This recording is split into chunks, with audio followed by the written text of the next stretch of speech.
नमस्कार दोस्तों, आप देख रहे हैं एमबीटी न्यूज से। दोस्तों, एक बात को मैं बार बार रिपीट करने का प्रयास करता हूं और ये बताने का प्रयास करता हूं कि जब अपना घर खुद कांच का हो तो दूसरे के ऊपर कंकड़ नहीं मारा करते। जब अपने दामन में दाग हो तो फिर दूसरे का घूंघट नहीं उठाया करते। लेकिन कुछ राजनीतिक दल के नेता ऐसा ही है जो सिर्फ अपना जो है कि रोटी सेकने के लिए कुछ भी कर गुजरने को तैयार रहते हैं। दोस्तों, इसी बीच ये कि महाराष्ट्र से ऐसी खबर निकल करके सामने आ रही है जो देश में तहलका जे की मचा दी है। अभी देश में जो है कि एक खबर जो है कि फाइनल कगार पे नहीं पहुंची, उसका रिजल्ट सामने नहीं आया, तब तक दूसरा जो कि हावी हो गया। दोस्तों, खुले मंच से अमित शाह जी बोलते हैं कि देश में भ्रष्टाचार का अगर कोई सरगना है तो वह जो कि शरद पवार है। शरद पवार ने करारा जवाब देते हुए और स्पष्ट रूप से जो कि बताया कि आप मुझे क्या जो है कि सरगना बताएंगे, आप खुद देश राज्य से निकासित व्यक्ति, ताड़ी पार व्यक्ति है। अमित शाह को बहुत जो कि जोर की मिर्ची लगी, लेकिन फिर भी वह शांत नहीं हुए और फिर से उद्धव ठाकरे को जो ताज होटल पर जो कि हमला हुआ था उससे लिप्त जे की बता दिए कि ताज होटल पर हमला के यह जे की साक्षी हैं और यह उसमें जे की सम्मिलित थे उद्धव ठाकरे।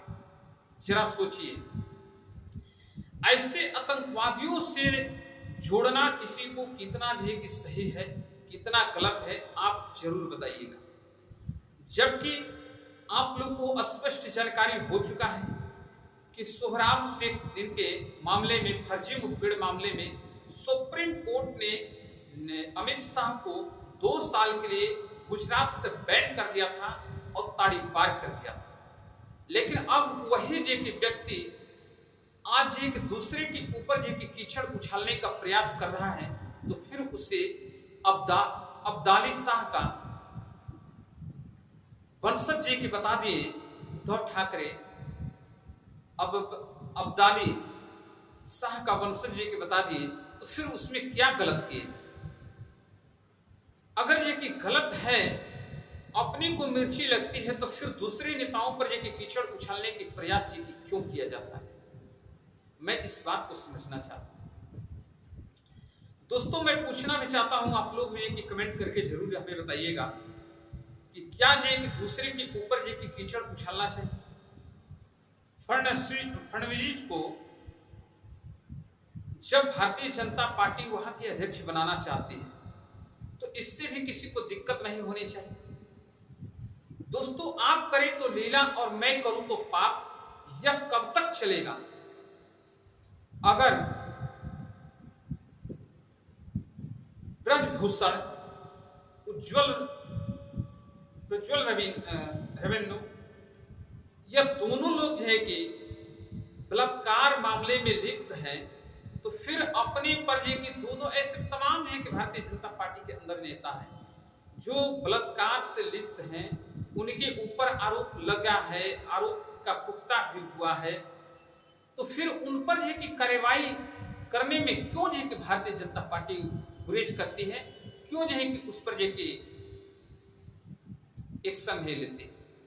और वही अयोध्या में अगर ये कि ऐसा ये कि घटना आया है, तो फिर अखिलेश यादव जी की कह रहे हैं कि इसका जो कि डीएनए टेस्ट होनी चाहिए, तो फिर ये कि पेट में दर्द क्यों हो रहा है भारतीय जनता पार्टी को, तमाम लोगों को, कि उस पर ये कि डीएनए टेस्ट नहीं होने देना चाह रहे हैं और ऐसे ये कि उसको ये कि मामला बहुत दूर पकड़ाने का प्रयास कर रहे हैं, बहुत दूर तक ले जाने का प्रयास कर रहे हैं।